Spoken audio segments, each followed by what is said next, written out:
This was really nice coffee. Very good, very good. And I don't know if I dare to say what it is. It's Starbucks.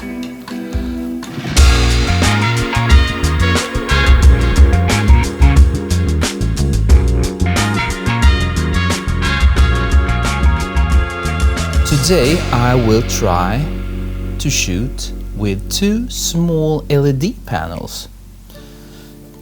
These two guys. So the first one is a bit thinner, it's daylight, it's a bicolor light, and the other one is a RGB LED light. So you can have many different colors. Daylight, color, okay? And they're from Sandmarc. I'll put a link in the description if you like to check them out, okay? So, how to start? Well, I just put up my sunglasses here. A bit rough, I just want to test. And there is a bonus. After we put the lights on this scene, there will be a bonus thing at the end, because my Hasselblad camera, the software that is called Focus, they just added focus stacking or focus bracketing, as they call it. So I just want to try this new feature out, you know, see if I can do it automatically in software. But first, let's start with, which one should we start with? Color or daylight? Maybe this one, this thin one. And also they come with these diffusers, because it's really necessary to have this, especially when you are using LED panels for still life and products. Otherwise you can get these nasty patterns from the LED chips, or whatever they are called. So just put on this diffuser. First, when I did this, I was thinking, let's do a very nice gradient in the sunglasses, you know, this. But I didn't do that. Why? Well, they're really not, well, they are kind of glossy, of course, but they have a tint to them. They are kind of magenta purple. And by accident, and then we put up the mirror of the camera, and I was just holding it, something like this, and I took a shot. It's very beautiful color on these sunglasses. We have a color LED, RGB LED panel too. And then maybe we can try to play with adding some color from this, matching with the sunglasses. That's what I wanted to do instead, okay? So here, the camera is over there, and we see through the glasses.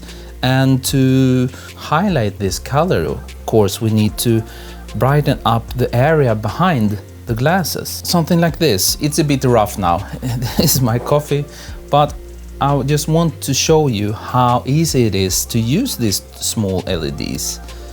Because maybe not everyone wants to start to buy expensive flashes when you're starting out. Want to try out a bit. Then you can get two of these small guys, you know.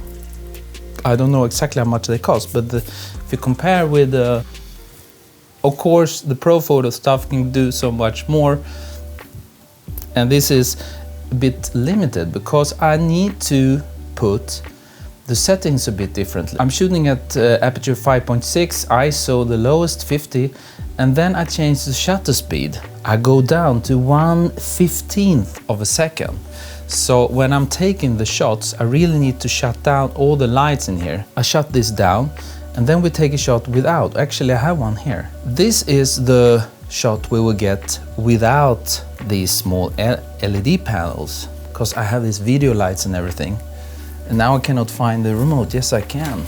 It's over here. So if I shut down, it should really be at least something like this, and I can take another shot. You see, now it's completely dark. When you're working with these guys, to get the perfect light, you have to change the shutter speed, and then you need to go dark.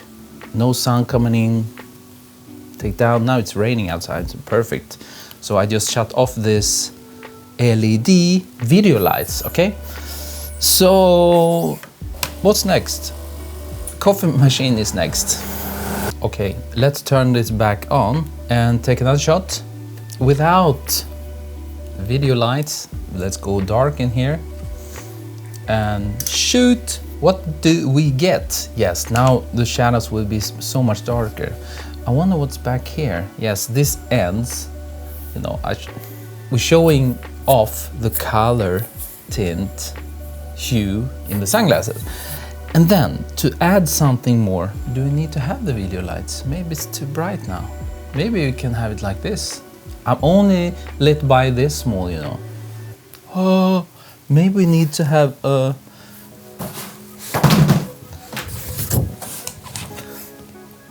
need an assistant who can, you know, reflect back a bit. Okay, welcome to the show. What about the other one, the color one? I set this to magenta, you see, to match the sunglasses. And let's put on this diffuser. Oh my God. And then I played around a bit. I'm filling up the shadows from the other one, you can say. So I put it over here actually. So it's shooting kind of, you know, it goes that way. But as you see here, maybe, there is a lot of magenta going on here and it will fill up the shadows, hopefully. Let's take a shot. I think this is a bit cool. Magenta, magenta. And you can also, of course, play around, take another second shot and add, or you can buy more than one. And then you can have a few ones around here. But that's it, guys. I just wanted to show you this, how easy it is to use these small LED panels. Quite nice, actually. No big flashes to rig up and you can do really nice things. So, okay, now I want to test the focus bracketing thing. The stacking, automated stacking function just added in focus. How will I do this? Well, now I have set the focus at the closest point, hopefully, because I need to set the focus on the closest point to the camera lens. And then I go into focus bracketing and I use this one. I tried towards infinity and you can change the step size here. I guess if you are shooting something smaller, very, very small, like an eye of a bumblebee or something, then you need to set this at very, you know, extra small. But I just go for medium and then I set 60 frames. I'm not sure how many I will need, but it's better to set too many and then you can always stop. Because if I hit the play button here now, the process will start. Now he took the first shot, running frame 1, 2 of 60, and then we put them together after in Photoshop or in Helicon Focus. I guess this will take a while. You can go and make a cup of coffee or something. Okay, now we are, where are we? We're kind of halfway, I guess. It's shot 23. Now this part is starting to get in focus, you know, because it's moving. The focus point plane just move and move automatically. So these small LED panels from Sandmarc, I wonder if it says something else on the package. They come with this charging cable, and let's see, Sandmarc Action Gear Prolight RGB, that's that one. It's designed in California, IA. Now we have 60 images and I will export them. Okay, while we're waiting for all the 60 shots to export, I will take a shot without the sunglasses. Only the surface shot is always good to have. And maybe I will use this one when I put the image together. And now let's open up Helicon Focus and then we just drag all these 60 shots into the software and let's see how it goes. You have 3 methods in Helicon Focus. ABC. We just try the first one and see how it goes, okay? And then we just hit render. So let's save this one. I want to open it up in Photoshop. Open also this one. Okay, now you see, you will have the whole product in focus. You need to fix a bit here, but that's not the end of the world. It's easy to do in Photoshop. So there we have it. Let's open this one too without the glasses. Open. Let's see if we can use this one or not. And let's put it in behind. Now the subject is selected, and then we can add mask. Then now it's on the back layer. I will add in the shadow, and let's add this shadow too maybe. So now we have the glasses on the new layer, and then we can just create like a new background, something like this.